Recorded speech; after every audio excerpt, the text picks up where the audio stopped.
You're not letting me go. You're just not seeing me leave.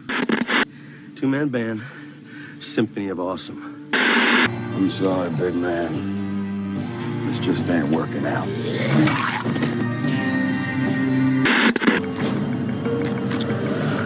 Trail ends here.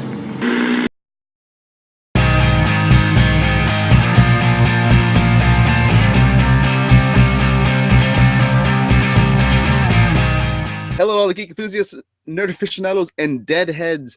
We are back for MaliceCast TV Talks, our after show reaction, recap, and review podcast, the 3R podcast. It's just us sitting down, talking about shows that we love. And one of those shows that we consistently talk about, and we talk about every single Monday after it airs here on Twitch, twitch.tv/Malice Corp. At 9 p.m. Pacific Standard Time on Mondays, is The Walking Dead, and The Walking Dead just came back with its mid-season premiere, Season 9, Episode 9, Adaptation, right? Yeah, Adaptation. is the name of the episode. You have me, Mess5150, on the cast as a bit of a host here, along with my other two stooges, Icy Zorro. How goes it, sir? Fantastic.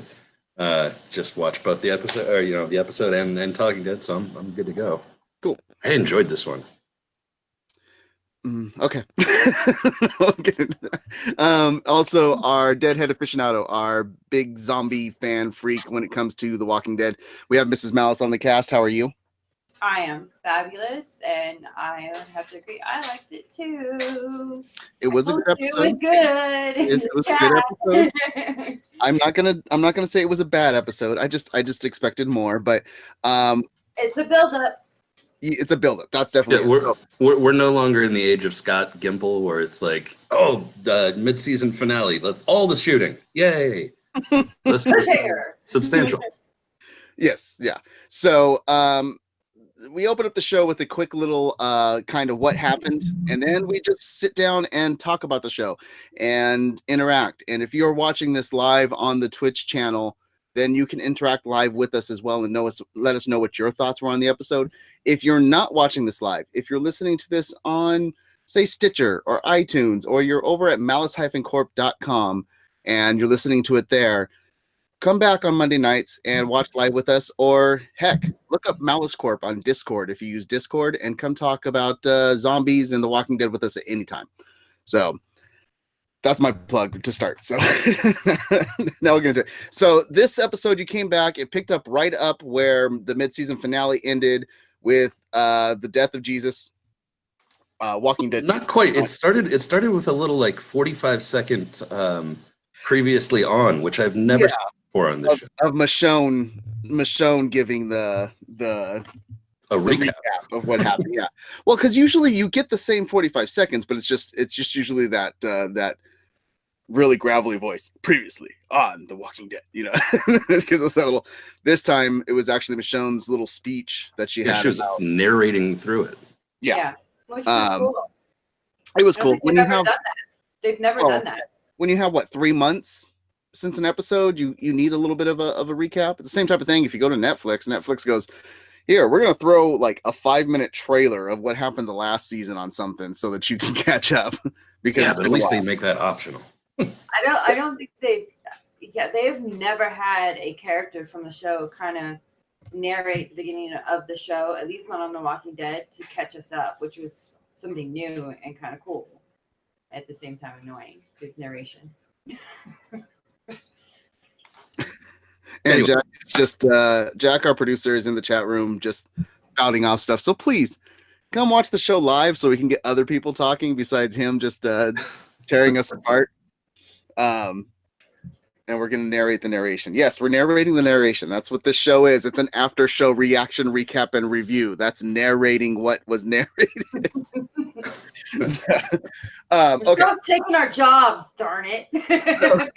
So yeah, we pick up in the cemetery, fighting a couple other whisperers, and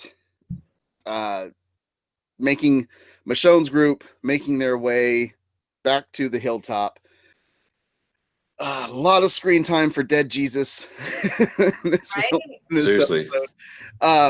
dead. I wonder, did like he have to come back and reshoot stuff, or was that all shot before? And they're just, it was a lot. I mean, obviously the stuff in the graveyard was all shot on the same night, but like, you know, the later scenes where he's being carried over on the horse and stuff, like, did they have to bring him back for that? I don't think they did. I think he actually made a comment of like he can't wait to see the episode because he has a lot of screen time in terms of being dead. I can imagine though him coming back, he probably went, "Yay, no lines." Yeah, no kidding. So we got them kind of dealing with his death, watching the whispers as they come up to him. They took a couple more masks, and then they tricked some of the whispers on a bridge and happened to catch one of them, which we find out way later is Lydia, which we were expecting to happen at some point because that's what happens. We now know for sure is going to fall in love with what's his name. Yes, yeah. So they get back to the hilltop. They get back to the hilltop. They show that Jesus is dead. Talk about how it means so much to the hilltop that they actually brought him back. You know, this whole still division that's going on between the hilltop and Alexandria. Yeah, and it was interesting looking at Tara's face where she kind of just realized quickly in her head, like, Jesus is dead. Ah, crap, I'm in charge. Well, and that's the thing. Yeah, Tara's fully in charge now. And that's the point that is made to her because we get Grace Under Fire back on television again, which we were wondering if she was still there after we didn't see her, I think, in the first half of last season. She just stumbled out of her trailer for episode 3. But she makes the point to her that, you know, if a capital punishment time comes for this girl that they're bringing in, they're going to look to Tara and hope that she does what is needed to be done. They take her downstairs. They try and get questions from her. They don't trust her. Michonne definitely doesn't trust her, doesn't believe what she's saying. They have the funeral for Jesus. During the funeral, Daryl goes back downstairs, really just goes full interrogation, throwing her against walls and stuff to get information. He finally gets a little bit of what they were doing, why they were doing the things the way they were doing, but she was still very, very not giving a lot of information out. She was giving a lot of false information too. For people that have read the comics, you know that all the information she's giving here is pretty much garbage. Like, he's like, how many were there? She's like, 10. There were 10 of us. And 30 seconds later, she's like, no, it's just me and my mom. And that's it. And then a whole lot of back and forth. A lot of back and forth. Henry starts yelling at Daryl, leave her alone. You know, the new girlfriend. Yeah. And so Daryl, you find out being smarter than you think, was purposely kind of using Henry to get information because the pity party started from Henry as soon as Daryl left, and they started talking and he got her name out. He was already starting to get more information from Lydia than Daryl did the whole time. I never thought Daryl was stupid. I knew he was smarter than he was. Oh, I know, but I didn't realize he'd be sitting next to the window waiting to like, hey. Yeah, and well, Norman Reedus on Talking Dead, he said basically like that was Daryl's plan the whole time. You know, be super mean to the girl so that Henry would get into protecting her, and then they would, you know, she's more likely to share information with somebody that she sees as relatively on her side, and he gets to listen. That was his plan. He hints it. He says something to Henry right before he leaves the shell, like, you will stay down here and think about it. Yeah. Mm-hmm. He does say something like that to Henry, and then he goes upstairs and sits there and listens. Well, because he's creating that like, oh, we're both being beat up by these people here, and you know. And remind me, is Henry down in the jail still for having like gone drunkenly outside of the walls? Yep, same situation. What's the punishment for that? He's supposed to be down there for one more day, 3 days, I think it was that they said. Yeah. So that's why when he brings him out, he's like, well, you still got to go back in there in 2 minutes. Don't get used to this. And he's like, are you kidding me? He's like, hey, they said you had one more day left on your sentence. So, and Jack is a good cop and bad cop without telling the good cop. Exactly. Yeah, absolutely. Well, because as we see towards the end, Henry's not the brightest or the best at interrogation. No. The other giving major her all the information. The other major things that happened in the Hilltop, we got revelation of man, Eugene was ready. Man, Eugene was really just gonna let his heart just tell Rosita about how That much was he loved with so her painful to watch. before she runs away from him. And she's immediately puking outside, which is like, oh man, she really doesn't like it. It's like, wow, that really messed her up. She did not want Eugene to be into her. but Oh wait, we no, morning learn, sickness. Yeah. yes, we learn that she's pregnant with Sadiq's child while she's with Gabriel, and Eugene is hearing it. So there's a love triangle in the comic books. This is a quadrupot. I mean, this is a huge love triangle. It's a love trapezoid. Yeah, this is nuts. The step level that they're taking this. Also, everybody wants Rosita. How common is eavesdropping in these communities? Like their window ceiling just is. Eugene wasn't looking to eavesdrop. They were just stupid enough to like, we're gonna talk right outside his window. Yeah. Because TV drama. Yeah, pretty much. This was like the episode of like window talks. Seriously. It's no longer Talking Dead. Or The Walking Dead. It's window talks. Yeah. One of the things that I love about this show is that the dialogue that they write for individual characters can be so goddamn amusing.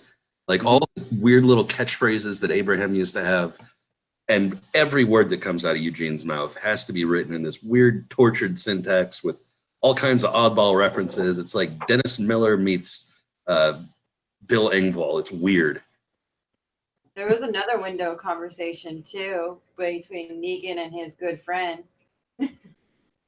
Yeah. That's the B story. We'll get into that in 1 second. The last bit of the main story was that we get Luke and I forgot his name. It starts with an A. The good Aldon.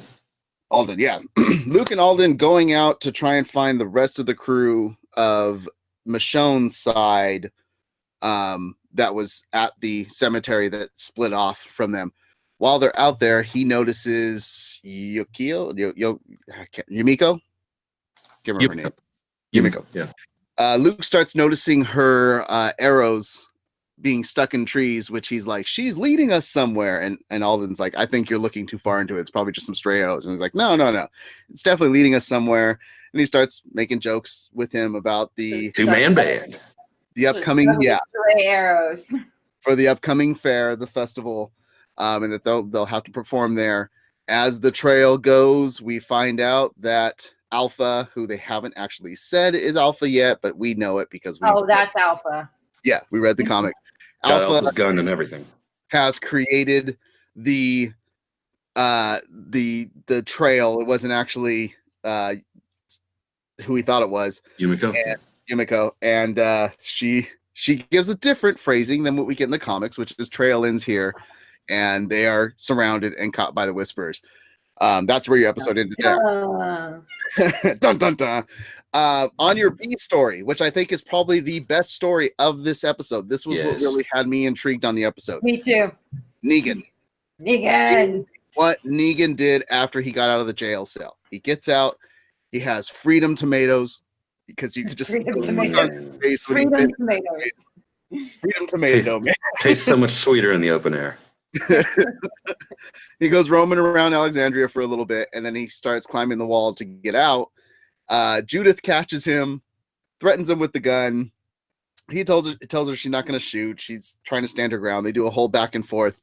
She finally lets him go, to which she responds, "If I see you again, I will shoot you." And he's like, "I bet you will." You know. That little girl is awesome. I'm starting to I'm starting to really like Judith, and I already like Negan because he's like the best bad guy, good guy. Yeah. No, they have the most best like interpersonal dynamic on the show right now. Those two together are magic. It's like watching Rick and Daryl.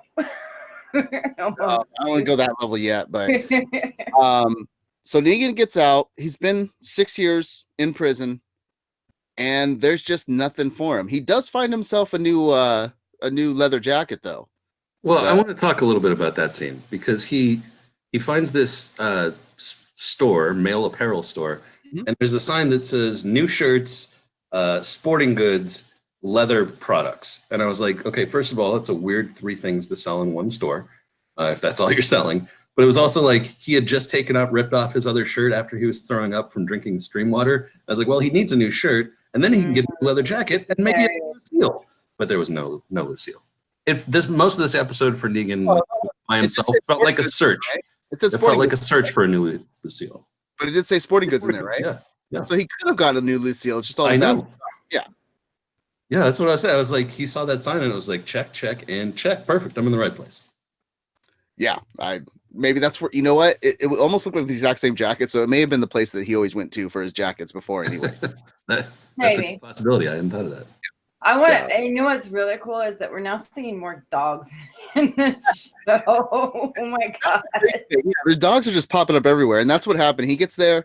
He sees, I'm assuming somebody made like a makeshift family with mannequins and then blew their own head out, blew their own brains out. So that's okay. That was sad. It looked like to me because it had like a mannequin sitting on the couch set up where it looked like the person was probably sleeping because they had like blankets and stuff there as well. And another mannequin on the other side of them that was kind of put together and propped up. And then they shot themselves in the middle of it. And I'm just assuming they made like a little makeshift family, probably realized I'm talking to mannequins. I'm going nuts. I'm going insane. And I don't want to die alone. And turn be honest, Kurt, 9 years into the zombie apocalypse, they're not just talking to the mannequins. I have a question with that. Was that like a reference to I Am Legend? Oh, might be. Never know with Nicotoro and stuff. So you're right. It kind of looked like the old 1950s nuclear test site, nuclear family setups. Yeah, and somebody finally was just like, "Nope, I'm done."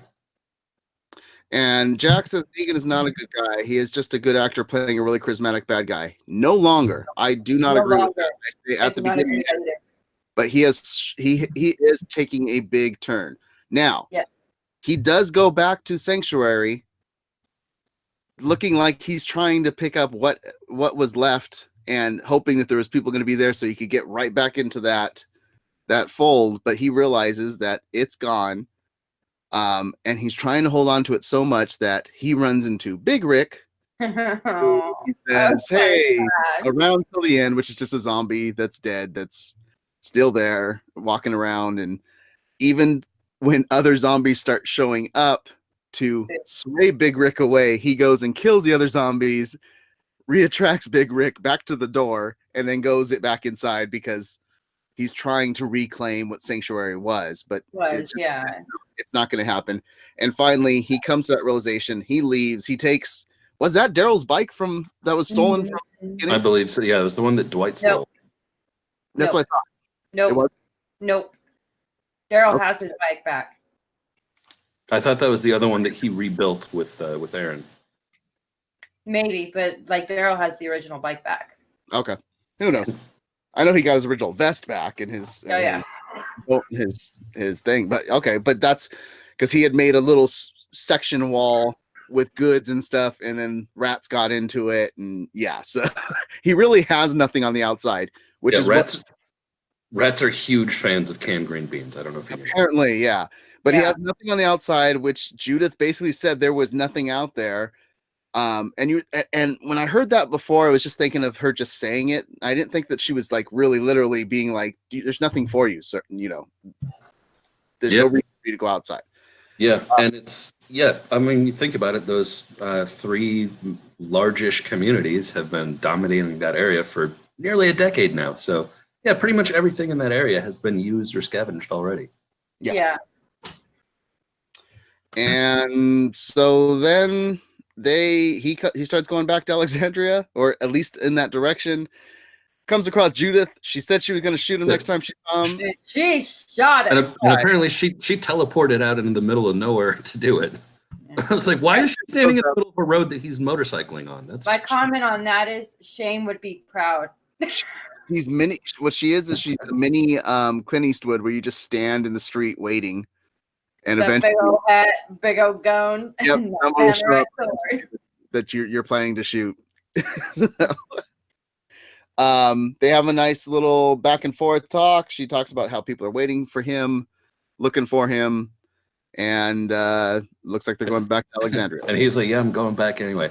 I love the dynamic between those two. I was said it a little bit earlier before, but like just little moments that she had where she finally just decides like, all right, whatever. It's just she gives a little shrug and turns around like, yeah, whatever. You come along or don't come along.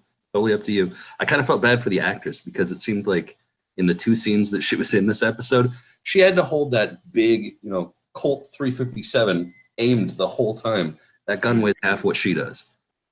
Yeah. Well, it's not, I don't think they gave her. I'm sure. Just a prop. What? They're not handing a 9-year-old a fully loaded. So you guys both said you liked the episode. It was an enjoyable episode. I liked it. It is definitely a build-up episode. What was your favorite moments? What was anything that you hated about the episode? I would have to say my favorites. I have several scenes. All my favorite scenes just happened to deal with Negan this time around because I felt like every scene was a scene more of who Negan is and who he really is. He was a bad guy, yet he's turning into a good guy, and I like that about him because he is my favorite villain out of the whole entire Walking Dead series. I don't think it's so much that he's turning into a good guy. He will be because he's looking for that something for him. But I think it's that he doesn't have anything and he doesn't want to be alone again. And he knows he has to change. Yeah. Otherwise, he'll be in that prison cell forever. And the scene that I did not like, of course, is not really many. I like the entire episode. I mean, the only thing I could be kind of disappointed in is that Rosita is a I can't say the word on live. Yes, you can. It's okay. We're on Twitch. But she's a little hoochie mama, I guess you could say. I don't know about. I mean, it's. She's getting around. Hood rat. In 9 years since the start of the zombie apocalypse, we know of 3 dudes that she slept with. But all at the same time. There's more because you're forgetting about Abraham too. Come on. No, Abraham was one of the 3. She hasn't slept with Eugene. She's never going to sleep with Eugene. No, 2 at the same time. Okay. She let him watch that one time. Be surprised if there's like some other dude she's fooled around with too, because I mean she did say, "Hey, we fooled around before I got with Eugene." Or I'd be trying. Yeah, she's gorgeous. The apocalypse. Yeah. Everybody wants a piece of Rosita. Oh, good Lord. Okay. Did you have anything, Zorro? I mean, I enjoyed most of it. Most of the scenes were good scenes. I love Negan and Judith. I'm pretty much going to hate anything involving Henry, just by default. I still can't stand that kid. Just ugh. That's the older brother, though. I know. It's that whole family. They're all terrible. I think he does a good job. He does a better job than his little brother did. Yeah, I just don't like the kid. I still got a problem with Judith. That's my issue. Is the She's a badass. A little badass. They want her to be a badass. They want her to be a little kick-ass, little badass. But no, they want her to fill the role of Carl because that was supposed to be Carl's doing the whole interaction. Right. To Henry. They split the Carl Negan relationship in between 2 different people, which I think we kind of predicted they were going to do. The way she gives her line, she still has like that 1980s "oh whoops" type of stuff every once in a while, and it just bugs the heck out of me. Because I'm just like, this isn't. I'm not watching Full House. Yeah, she's gonna put down the gun and go, "How rude." Yeah. Nicotero, JDM, and Norman Reedus all were just singing her praises on Talking Dead. They love. And you know what? I think this is where the problem is Chandler Riggs was really, as a child actor, was really good from the get-go when he came in. Every child on The Walking Dead will now be compared to Chandler Riggs, and Chandler Riggs still had a growth period to get even to the level that he got to. And now we're starting all over with Judith again, hoping like get to that level. And I think that's what's bugging me is you had that level, you killed it off, and now we're trying to make something else that level, but the writing isn't quite there yet for the way that she delivers the lines. She'll get there. She'll get there. She will if the show lasts. Didn't it just get renewed for season 10?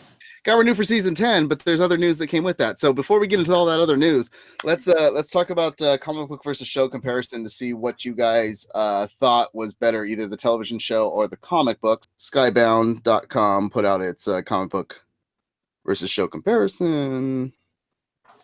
I really enjoyed the show version of there's not an Aldon meeting Alpha at the end. Yeah, there's not big differences. It's mainly being the fact that there's certain characters dead that aren't dead anymore. Yeah. In the comics, that's where a lot of the big differences are. Characters are Aftermath, split in roles. the cemetery attack, which led to Jesus' death, was a lot different in the comics. There was an ambush by the Whisperers. It didn't happen in the cemetery. Jesus didn't die. Whisperers attack another group of our heroes, leaving Dante and Kin as the lone survivors. And I love the way that they explained Kin. You remember Kin? He was the guy who died saving horses. Anyway. Oh, yeah. Anyway, Jesus, who's still alive, heads out with his friend Darius to find Dante and the gang when they don't return home. So Michonne, Magna, and the gang are not involved in this at all. So it's pretty much the same exact thing on this. It just didn't happen in the cemetery. I like the cemetery aspect of it, just for the factor that we talked about. Like, it finally gave like a Night of the Living Dead look. Yeah. To it last. Really It was a Romero homage. On the way back to Hilltop, Daryl and the gang get jumped by a pack of Whisperers on a bridge. They handily kill all of them except one, a teenage girl, Lydia. Daryl rips off her mask, decides to take her prisoner, even though Michonne wants her dead for killing Jesus, which I love this. Hashtag justice for Jesus. A similar scene. Careful, that's going to be a weird hashtag across. Yeah. A similar scene plays out in the comics, issue 134. Jesus and Darius also get attacked by Whisperers by a bridge, just like the show. They butcher everyone except the girl who is taken prisoner. Darius gets super stabbed during the fight, whereas in the episode, everyone makes out with barely a scratch, which, you know, it was Michonne and Eugene was already beat up, and Daryl, you're not going to have him get super stabbed right now, so they had to make it without a scratch. And Daryl's not even in the comic books, too. Yeah. That's the other difference. Yeah. I was a little curious as to why he was shooting walkers in the leg. To find out which one was a Whisper. Yeah, to find out the Whisperers. Because as you soon can as just he tell shot by if they were one, holding a knife. no, No, no, they didn't have knives out until it was like secretly stashed. So he would shoot it in the leg, and if it just kept coming, it was a zombie. And as soon as he killed the other one leg, he started screaming, and it's like, okay. Yeah, and then he got killed. The zombies attacked that dude that was screaming, and they left that girl pretty much. The girl, because there was only two of them from the Whisperers, and the rest was zombies. 3 total. Was there 3? Yeah. I thought there was 2. The first one that he shot in the leg, and then the 2 that turned around and started walking back, and then Michonne. Oh yeah. Okay, so there was 4 because there was 2 Michonne killed. Yeah. And then the zombies were eating the dude that Daryl shot. Okay, so there's 4. Okay, so now the B story. Negan's adventure outside of Alexandria. In the show, Negan escapes his cell. We already talked about this once, but the whole difference on this. For some reason, waits for morning, then climbs up the fence.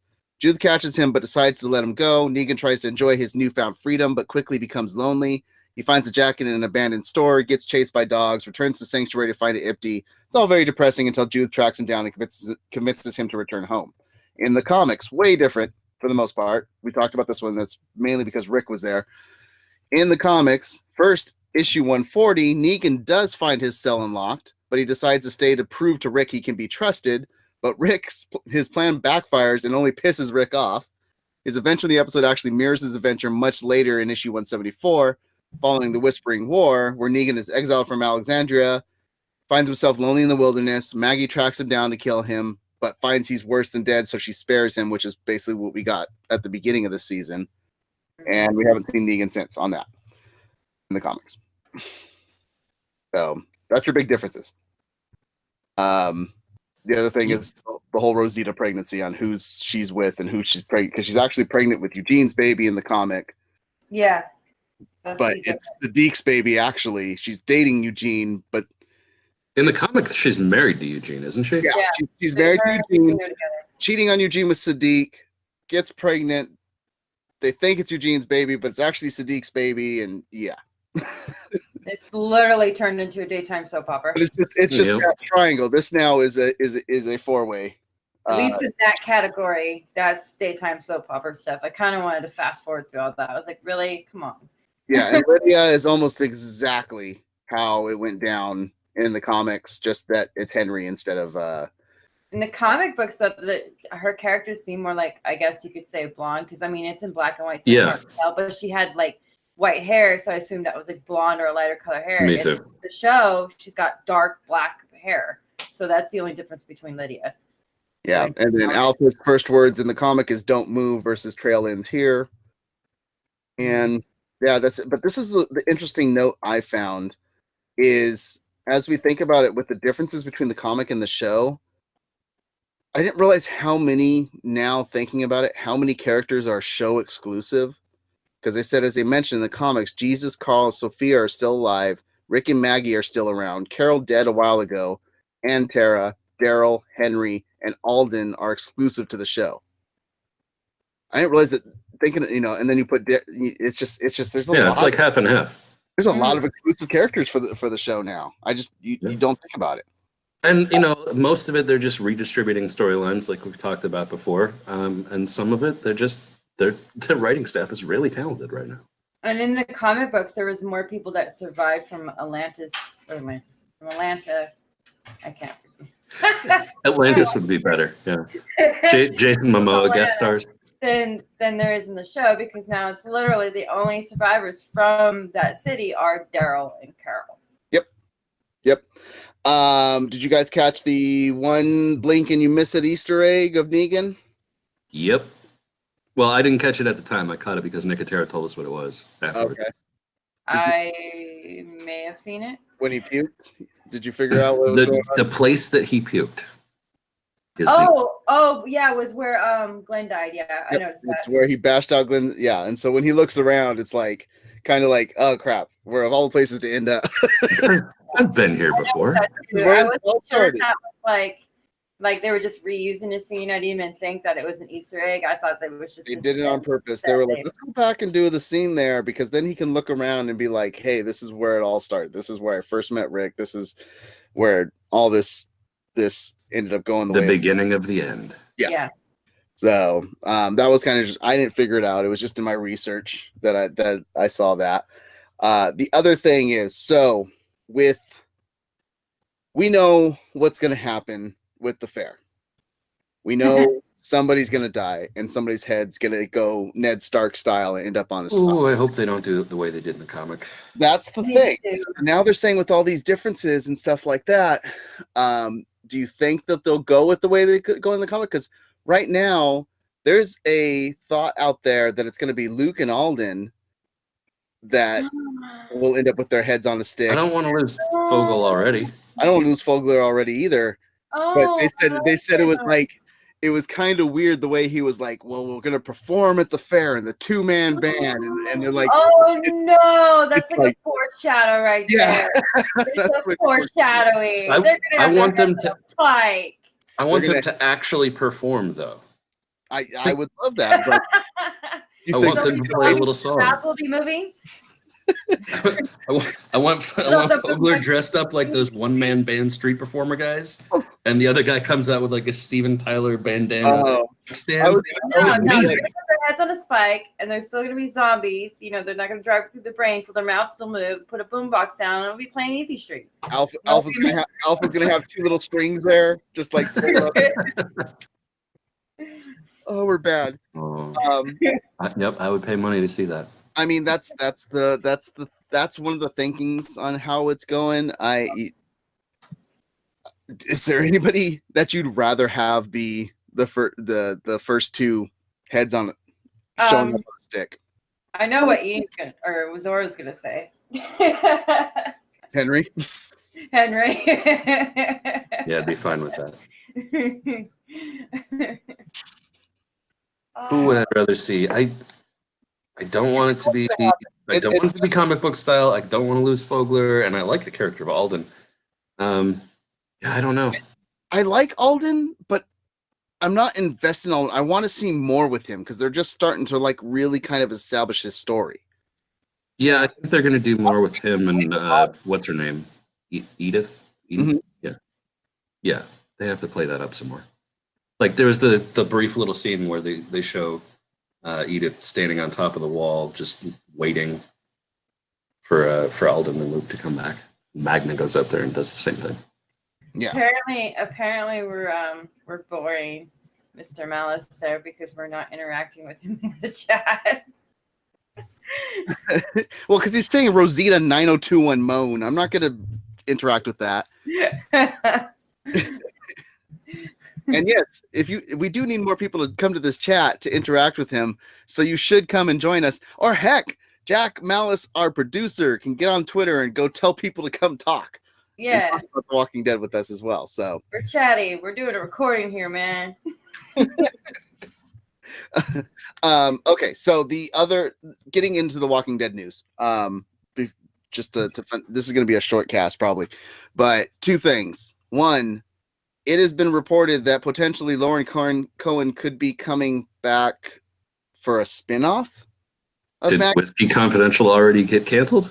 Another spinoff? Whiskey Cavalier? No, it hasn't. That's why they say a spinoff, something that's an expanded universe that can be done on its own time. Did anyone notice that there was a commercial for her new show during The Walking Dead? I didn't see that.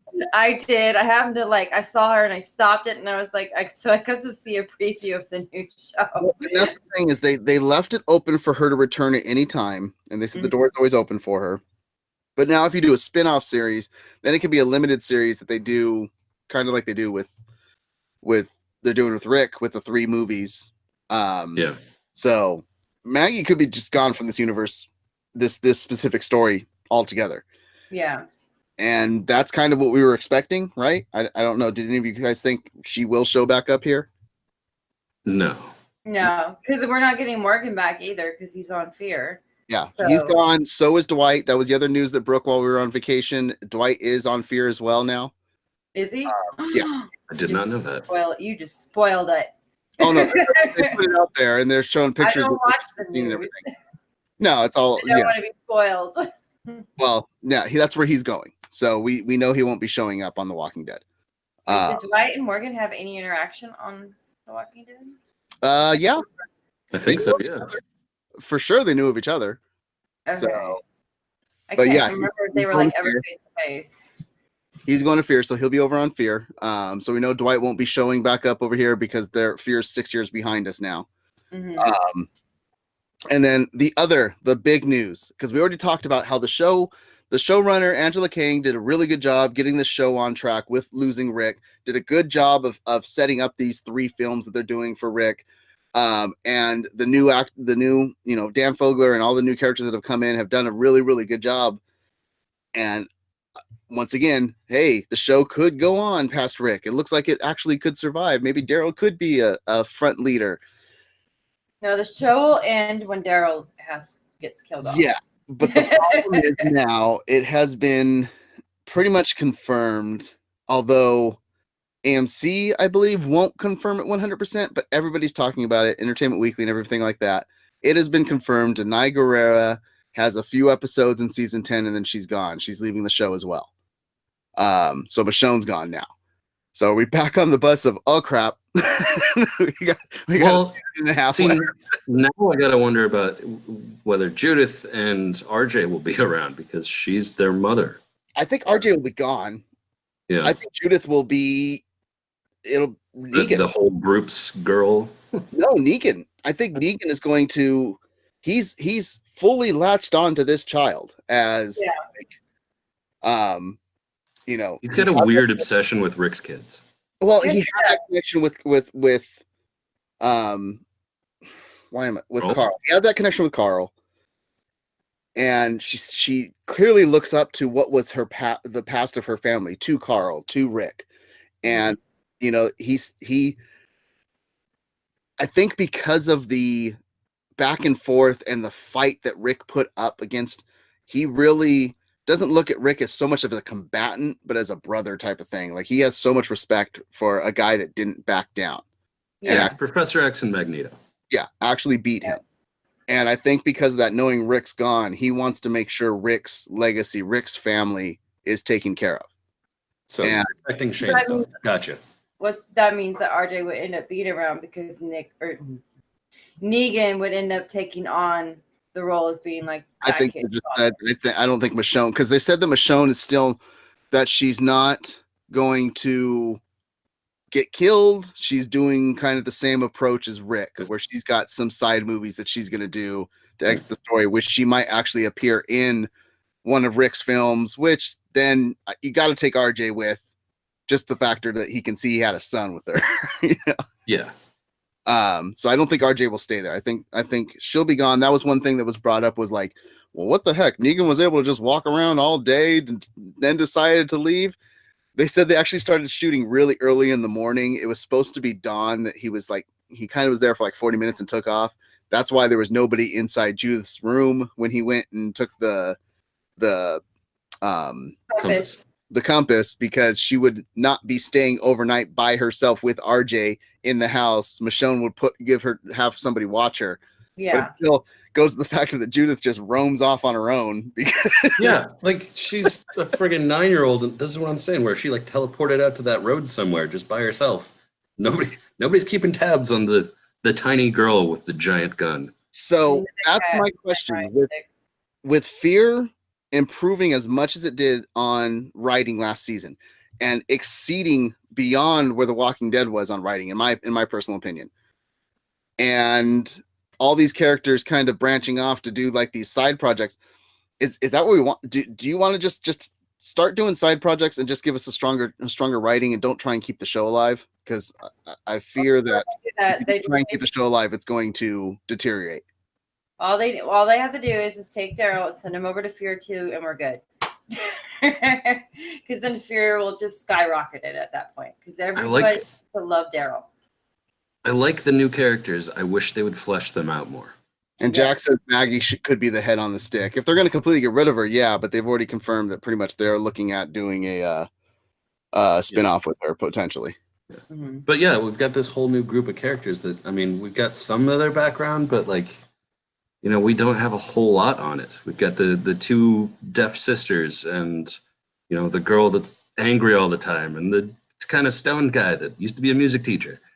And other than that, we don't have a whole lot on them. That's what I mean. Do you want to get to a point where it's like the characters that we're the most attached to, we have them all gone so that we can start all over again?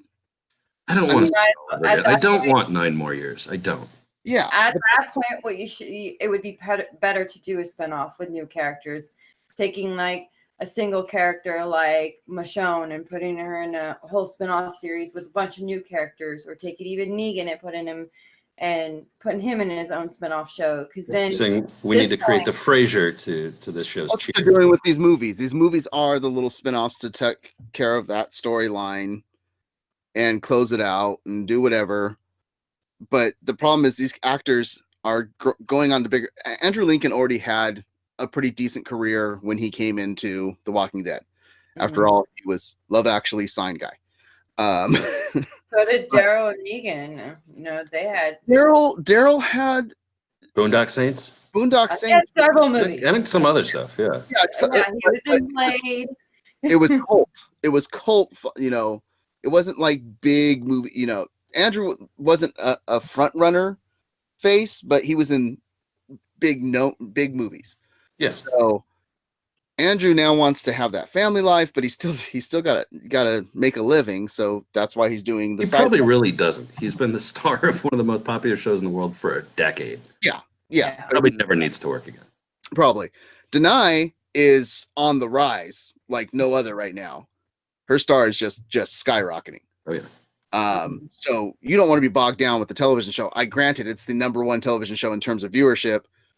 Even with all the complaining that happens with the show, it's still top producing a viewership. She wants to embrace that movie. She's got Us coming out, and then the Black Panther film, and she's skyrocketing right now. Daryl, he's Walking Dead is pretty much it. He can do other shows. He's also producing other shows on AMC. Yeah. He's not doing the acting aspect, so that's why, you know, hey, they backed up the Brinks truck and they said, you can't leave. He said, okay. Yeah, and he said, fine, I want to have a show where I ride motorcycles with my buddies all around the world, and they were like, done. Yeah. But it's just, it's a concern. It looks like every time they're trying to fix this and make things better and look like, hey, okay, we can do this, that somebody else decides to Something else. Yeah. Like I said, if they took like the characters that even the new ones that we just got introduced to, and if they hadn't done the time jump and they would have been smart and just moved everyone to the fear and let The Walking Dead just die out, then that would have probably been okay. They're not But gonna no, let they have to everybody jump. They're not gonna let everybody move to fear because Not everybody, but like certain characters that are the most popular, the ones that are most loved, if they would have moved them to fear would have skyrocketed. I mean, it did already with Morgan going to it. So if they had added those few extra characters like Maggie, Daryl, Rosita, Eugene, the show would have even went higher up, and they could have just let The Walking Dead die out. do you think it skyrocketed more because Morgan went over there? Or do you think it skyrocketed more I because think it skyrocketed because of the quality of the writing. yeah, I think and the both. characters? I think it was both. I think at the beginning for that first episode, that first crossover, to bring people's eyes over there. But I think that quality of writing is what kept people stuck around. Because if it would have just been just Morgan over there, everybody was always like, "I'm going to see what happens with Morgan, and then I'm going to bounce." And they stuck around. Mhm.